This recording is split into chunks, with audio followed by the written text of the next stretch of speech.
ఈ దద్దమ్మ, ఒరే దద్దమ్మ, అసలు నువ్వు ఎందుకు పోయావురా? అసలుకి నీవు మతోన్మాదులో తొత్తుగా ఉన్నావు. ఎందుకు? ఈపులు బొగులు తీయనంగానే మళ్ళా జారిపోయి దాంకొని ఒక నీతిమంతుని మీద నిర్గమాకాండము 23వ అధ్యాయము లేని వార్త పుట్టించావు. త్రాగుబోతు వానిగా చిత్రీకరించిన ఆ యొక్క సన్నివేశాన్ని నీ నోటితో నువ్వే ఏం చెప్పావు? పగడాల ప్రవీణ్ గారు మందు తీసుకున్నారు, మందు తీసుకొని డ్రైవింగ్ చేశారు అని చెబుతామంటారా? మూర్ఖుడా, దుర్మార్గుడా, నీచుడా, నిష్కమైన సొంత కుత్తే అనాలనిపిస్తుంది. నేను అనను, ఎందుకంటే అది నా యొక్క బాట కాదు. ఎందుకు అనగా ఈ యొక్క దౌర్భాగ్యుడికి బుద్ధి చెప్పాలి. ఎందుకు బుద్ధి చెప్పాలి? మతభేదములు కలిగిస్తున్నాడు వీడు. మతభేదములు పుట్టించేవాడికి, కలిగించేవాడికి 1, 2, 3 సార్లు బుద్ధి చెప్పముందు లేఖనం. అయితే నేను మేరుతాను, నేను బ్రతికున్నంత వరకు ఇలాంటి దౌర్భాగ్యులకి బుద్ధి చెబుతూనే ఉంటాను. ఎందుకు? ఇలాంటి పిరికి వాళ్ళకి ఇప్పుడు ఇటు చేసిన పని ఏందన్నాడా? రెచ్చగొట్టాడా? పగడానా పగిలిందా అనే మాటని వీడే కదా, వీడి చేతిలోనే కదా, ఆ క్లిప్పు వీడి సెల్లు నుంచే కదా ఓపెన్ చేసి అక్కడ అసలుకే పగడాల ప్రవీణ్ గారి యొక్క మరణము ఎలా జరిగింది, ఇంకా నువ్వు పోస్ట్ మార్టం రిపోర్ట్ రాకముందే, ఫోరెన్సీ రిపోర్ట్ రాకముందే మరి వీడు ఎట్లా నిర్ధారణ చేశాడు అంటే, ఒక లోక సంబంధులు అనగా ఒక విగ్రహ సంబంధమైన ఆరాధన చేస్తున్న వారు కూడా ఊహకి అందలేదు. ఒక యాసిడ్ జరిగితే, ఒక ఇన్సిడెంట్ జరిగితే, యాసిడ్ జరిగినప్పుడు కనీసం మానసైకలన్నా ఏదన్నా ఇదైద్ది. ఒకసారి ఒక సందర్భంలోనే ఒక ముఖం వరకే, ఒక పెదం వరకే ఎలాగ జరిగిద్ది? హెల్మెట్ పెట్టుకున్న వాడికి అనేక రకాలుగా పగడాల ప్రవీణ్ గారి యొక్క మరణము అనేక రకాలుగా మరి మటలకే దారి తీసింది. ఆ మటలకి దారి తీసిన ఆ నేపథ్యంలో అనేక రకాలైన అనుమానాలు వచ్చాయి. ఎవరికి వచ్చాయి? పబ్లిక్ వచ్చాయి. పబ్లిక్ లో పగడాల ప్రవీణ్ గారిని ప్రేమించిన వారు ఉన్నని, ప్రేమించిన వారు కూడా ఇది ఘోరము, ఇది చాలా పాపము, దోషము అని చాలా మంది హైందవ సహోదరులు ఎంతగా గెలిపించారు అంటే చాలా బాధపడ్డారు చాలా మంది. అయినా ఈ నీచుడు, ఈ నీచకమైన కుత్తేగాడు అనిపించింది. అన్ను ఈ దౌర్భాగ్యుడు, ఈ దుర్మార్గుడు పగడాల ప్రవీణ్ గారు త్రాగి డ్రైవింగ్ చేశారు అని ఇది ఎట్ట నిర్ధారణ చేస్తాడు? మరి అలాంటప్పుడు ఆ జనంలో ఉండి ఎందుకు చేయగొట్టావరా సొంత? ఎందుకు పోయావరా నీవు? ఇంట్లో శారీ కట్టుకొని నైట్ చేసుకొని ఉండొచ్చు కదరా. నువ్వు ఎందుకు వచ్చావరా? గాజులు వేసుకొని కూర్చోవచ్చు కదా. నువ్వు మతోన్మాదులకి కొమ్ము కాసి మొత్తం ఉన్మాదుల దగ్గరగా వాళ్ళ ఎంగిలి మెతుకులకి ఇష్టపడి కింట ఆల్రెడీ ఒక నీతిమంతుని మీద నింద ప్రచారం మోపుతావా? దుర్మార్గుడా, దౌర్భాగ్యుడా. నీవు దైవ సేవకుడు, సత్య సంబంధిగా ఉన్న ఈ తరములో ఒక మాదిరి, ఒక ఆయన సాక్ష్యమే మనకి మోడలు. అలాంటి దైవ సేవకుణ్ణి పిట్ట కథలు చెబుతున్నావంటావరా దౌర్భాగ్యుడా. నువ్వు నీ సంఘం ఎంత? నువ్వు ఇచ్చిన మరి నీ యొక్క మరి ఎంతమంది జీవితాలను వెలిగించావు? ఎంతమంది జీవితాలని మరి నువ్వు వెలిగించావు? నీ సంఘం ఎంత? నీ సంఘములో ఉన్న సభ్యులంతా? నువ్వు ఎన్ని చర్చలు కట్టావురా? చాలా ఏమన్నా పిట్ట కథలు చెప్పని అన్నావు ఆనోడితోనే. సరే, పిట్ట కథలు నీ నోటి ప్రకారంగానే ఈరోజు ఏపీ, తెలంగాణ యావద్దు, తూర్పు, పరమణ, ఉత్తర, దక్షిణ నలుదిక్కుల వ్యాపించింది తండ్రి సన్నిధి. నువ్వు శాలేమ రాజన్నని అనేంత మాత్రం పడివంట సొంట ఆయన కాళ్ళ కింద దుమ్ము గోలు పలికిరావు. ఎందుకో తెలుసా?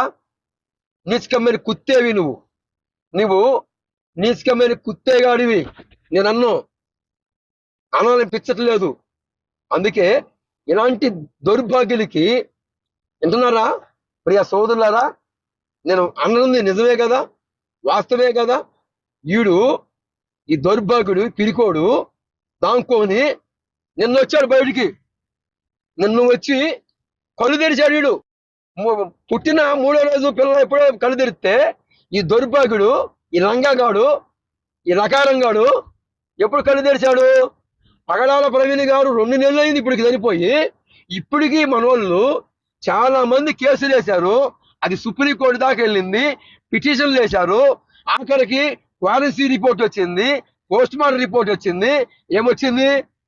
పగడాల ప్రవీణ్ గారి యొక్క భౌతిక దేహంలో ఆయనలో మత్తు పదార్థం లేదు అని forensic report, post mortem report అందించబడింది. ఈ నీచకమైన కుత్తేగాడు, ఈ కరుణాకర్ సుగుణాగాడు, ఇలాంటి ఈ యొక్క మత ఉన్మాదుల యొక్క మోకాళ్ళ కింద గారి ఆ నీళ్లు తాగుతా వాళ్ళ అడుగులకి మొడుగులెత్తి వెంటనే వాళ్ళు జపమున్నట్టు చెప్పి ఒక నీతి మంత్రి మీద నింది మోపినోడు ఈరోజు బయటకు వచ్చి అంటాడు, తండ్రి సన్నిధి శాలేమరాజు గారు ఎలా మాట్లాడాడు, పగడాల ప్రవీణ్ గారి మీద పాట రాసుకున్నాడు. ఒరి ఎదవాయ్, ఒరి దుర్భాగ్యుడా, నీకు ఆ స్వరం లేదురా, నీకు అసలు సాంగ్ రాయటం రాదు కదరా, నీకు పుల్లురా, నీకు వీర్చా, నువ్వు మతభేదములు కలిగించేవాడురా ఎదవాయ్. నీ మాట ఎవడుంటాడురా? నీ మాట ఎవడుంటాడు? నువ్వు కనుక దగ్గర ఉంటే ఏంది, నువ్వు ప్యాంట్ వేసుకుంటావో లంగా దొరుకుంటావో అది ఓడి తీసి మరి బడిత పూజ చేపియాలని ఉంది, కానీ లేవు కదరా. కనుక దౌర్భాగ్యుడా, ఇది నీలాంటి వ్యక్తులకి, నీలాంటి దుర్మార్గులకి, నీతి మంతుల మీద నిందా ప్రచారం చేస్తున్న నీలాంటి అజ్ఞానులకి మీ అజ్ఞానము కళ్ళు వెలిగించబడాలని, మనోనేతరాలు వెలిగించబడాలని ఇప్పుడు దాకా రిన్ను సబ్బుతో పుతుడు సెక్షన్ మొదలుపెట్టాను. మరి రిన్ను సబ్బు అరగాలి కదా, కొత్త సబ్బు మరలా మరొక కౌంటర్లో కలుసుకుందాం. ఈ ఈ జాన్పాలు అంటే కడప కప్ప, వీటికి అనేక రకాలైన నేమ్స్ ఉన్నాయి. నేను పెట్టింది ఏంటంటే ఒరిజినల్ నేము వీడు కడప తొండ చూశారు. మన మార్గంలో పోతా ఉంటాం, అది ఎక్కిరిస్తా ఉంటది. ఎందుకు ఎక్కిరిస్తుంటది? తొండ లాంటి వాడు వీడు అని చెప్పవచ్చు. వీడు ముసిరి కళ్ళు, వీడి సప్పుడు ముఖం పెట్టుకొని, సప్పుడు మూతి పెట్టుకొని తొండలాగా ఉంటాడు. వీడు ఎక్కిరెత్తా ఉంటాడు, ఈ దౌర్భాగ్యుడు సొంత. ఎక్కడైనా మార్పు చెందురా. ఎన్ని రోజులు బతుకుతామరా పిరికోడా, ఎన్ని రోజులు బతుకుతామరా?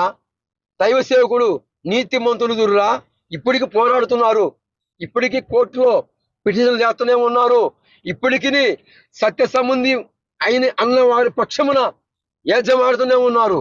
ఆ రోజు పోయాము నిలబడి అందరిని రెచ్చగొట్టి తర్వాత తోక ముడుచుకొని పోయి గాజులు వేసుకొని కూర్చొని ఈ రోజు బయటకు వచ్చామంటారా? దౌర్భాగ్యుడా, నీచకమైన కుత్తే, జాగ్రత్త అనిపించింది. నేను అన్నను మరి ఇంతవరకు చెప్పిన కారణం ఏంటంటే, మరి తీతు రాసిన పత్రిక 3వ అధ్యాయము 10వ వచనములో ఉన్న మాటల ప్రకారముగా మరి ఈ కరుణాకర సుగుణ లాంటి వారందరి మాటలు విని ఈ మతోన్మాదులు మాటలు తీసుకొని మరి నీతి మంతుడి మీద నింద మోపాడు కదా, ఆయన డ్రింకు తీసుకొని చనిపోయాడు, యాసింట్ అన్నాడు కదా. అందుకు బాధతో నేను తీతు రాసిన పత్రిక 3లో 10వ వచనంలో మరి భేదములు కలిగించే వారికి బుద్ధి చెప్పాలన్నాడు కదా. అందుకు ఇలాంటి మత భేదములు కలిగించే వారికి బుద్ధి కలుగునట్లుగాను ఇలాంటి వ్యక్తులు ఎందరైతే ఉన్నారో, తండ్రి సన్నిధి శాలేము రాజన్న మీద ఎందరైతే నిందా ప్రచారాలు చేస్తున్నారో, మరి రాజకీయత్తలు కావచ్చు, మరి తెలిసిన వారు కావచ్చు, తెలియని వాళ్ళు కావచ్చు, ఇలాంటి మిడిమిడి జ్ఞానముతో మూర్ఖత్వముతో ఉన్న అజ్ఞానులు కావచ్చు, వీరందరికీ ఈ యొక్క కౌంటర్ వర్తిస్తుంది. మరి ఇకనైనా మారురా సొంత బడుద్దాయి.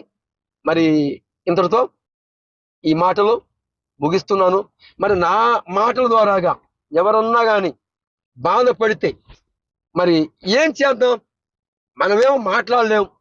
వీడేందంటే వీడు అడుక్కోవడానికి ఎవరు పెద్ద సంఘాలు ఉన్నాయి, ఎవరి బాగా నీతి కలిగిన సంఘాలు ఉన్నాయి, పెద్ద మరి ఎలాగా విస్తరణ ఉంది, పెద్ద సంఘాలు చూస్తారు వీళ్ళు. పెద్ద సంఘాలు చూసుకొని మరి యూజ్ పెరగాలి కదా, అడుక్కోవాలి కదా.